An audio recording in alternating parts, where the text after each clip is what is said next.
विविध भारती पुणे ठळक बातम्या. राज्यातील उमरडा या प्रसिद्ध गायीला स्वतंत्र देशी गोवंश म्हणून तर माडग्याळ प्रजातीच्या मेंढीला राष्ट्रीय स्तरावर स्वतंत्र आणि अधिकृत प्रजाती म्हणून मान्यता मिळाली आहे. यामुळे राज्यातील या प्रजातींचं संवर्धन, जतन आणि आनुवंशिक सुधारणा कार्यक्रमांना मोठी चालना मिळणार आहे. नुकत्याच झालेल्या ICAR ब्रीड रजिस्ट्रेशन कमिटीच्या 14व्या बैठकीत या निर्णयावर शिक्कामोर्तब करण्यात आलं.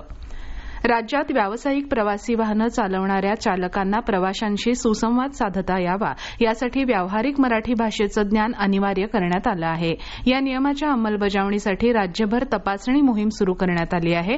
ज्या चालकांना व्यावहारिक मराठीचं ज्ञान नसल्याचं आढळेल त्यांना नोटीस बजावून 1 महिन्याच्या कालावधीत मराठी भाषा शिकणं बंधनकारक करण्यात आलं आहे. पुण्यात आजपासून सिनेमाज ऑफ इंडिया हा चित्रपट महोत्सव होत आहे.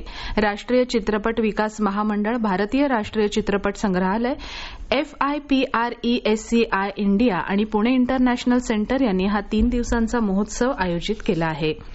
चाकण औद्योगिक वसाहत आणि परिसरातील गेल्या 13 वर्षांपासून प्रलंबित असलेल्या घनकचरा व्यवस्थापनाच्या प्रश्नावर कायमस्वरूपी तोडगा काढण्याच्या दृष्टीनं काल झालेल्या बैठकीत महत्वपूर्ण निर्णय घेण्यात आला आहे.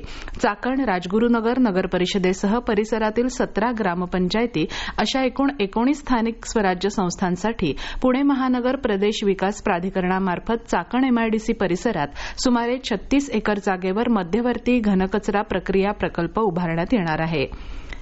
भारताचे माजी पंतप्रधान दिवंगत राजीव गांधी यांची जयंती पिंपरी चिंचवड महानगरपालिकेच्या वतीनं सामूहिक सद्भावना शपथ घेऊन साजरी करण्यात आली. महापौर रवी लांडगे यांनी राजीव गांधी यांच्या प्रतिमेस पुष्पहार अर्पण करून अभिवादन केलं.